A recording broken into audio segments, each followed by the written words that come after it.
नमस्कार, पीके टाइम्स के विशेष अंतर्राष्ट्रीय बुलेटिन में आप सभी का स्वागत है। मैं हूं आपके साथ आरती शर्मा।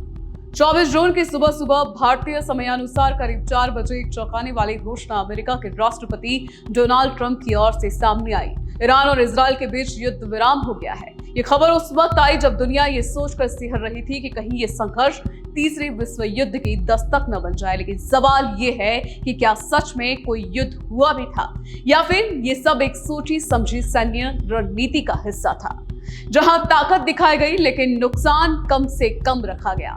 इस कथित युद्ध में कई बातें असामान्य रही। अमेरिका ने दावा किया कि उसने 21 जून की रात ईरान के 3 प्रमुख परमाणु ठिकानों फोर्डो, नतांज और इस्फहान पर जबरदस्त बमबारी की।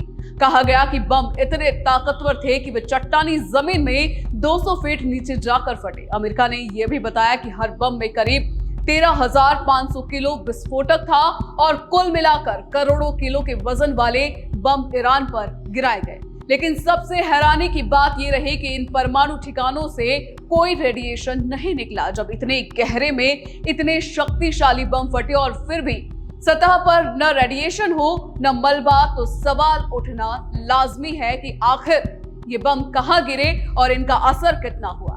दूसरी तरफ ईरान ने जवाबी हमला करते हुए अमेरिकी सैन्य अड्डे अल उदेद पर मिसाइलें दागी, जो कतर में स्थित है। यहां अमेरिका के 10,000 से ज्यादा सैनिक, 100 से अधिक लड़ाकू विमान और टैंक तैनात है। लेकिन चौंकाने वाली बात यह रही कि इस हमले में एक भी सैनिक को खरोच तक नहीं आई, न ही कोई विमान या टैंक क्षतिग्रस्त हुआ। ईरान ने दावा किया कि अमेरिका द्वारा ईरानी ठिकानों पर किए गए हमले का जवाब था, लेकिन अमेरिका ने इसे कमजोर जवाब बताया।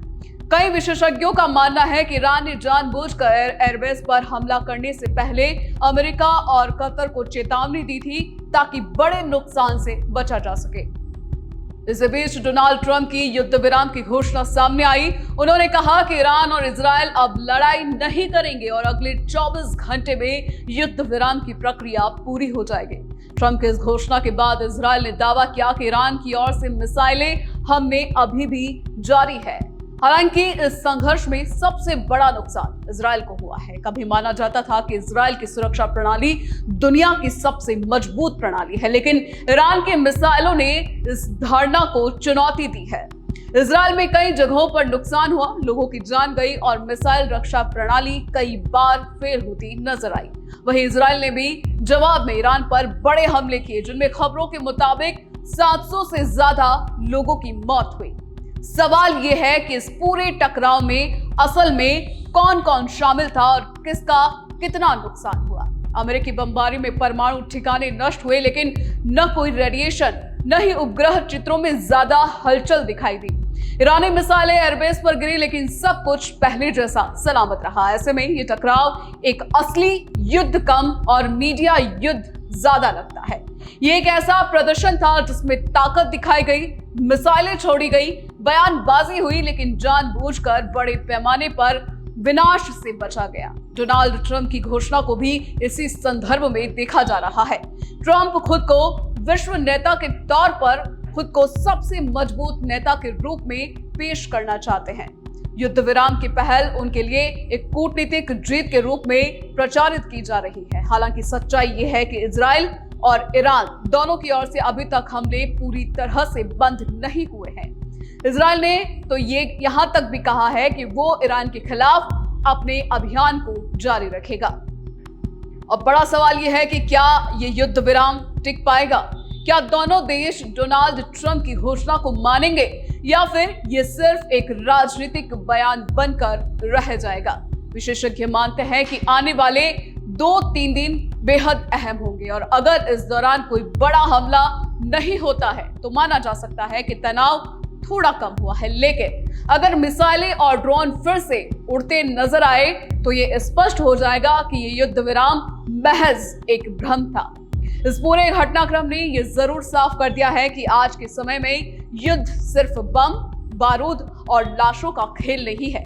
ये एक मनोवैज्ञानिक रणनीति और मीडिया आधारित लड़ाई भी है, जिसमें हर पक्ष अपनी ताकत का प्रदर्शन कर अपनी अपनी जनता और दुनिया को ये दिखाना चाहता है कि वो कमजोर नहीं है।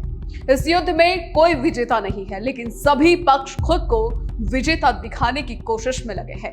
स्पष्ट शब्दों में कहे तो ये एक ऐसा युद्ध था जिसमें सब कुछ था, हमले, मिसाइलें, हवाई हमले, युद्ध विराम की घोषणाएं, लेकिन न कोई अंतिम विजेता, न हारने वाला और न ही स्थायी समाधान। ये युद्ध नहीं बल्कि एक रणनीतिक खेल था जिसमें हर कोई किसी न किसी को बेवकूफ बनाने की कोशिश कर रहा था या शायद खुद भी भ्रम में था।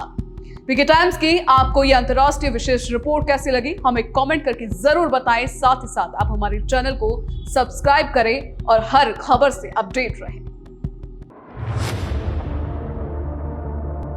मरुधरा से खुद को जोड़ने के लिए सब्सक्राइब करें और बने रहें पीके टाइम्स के साथ।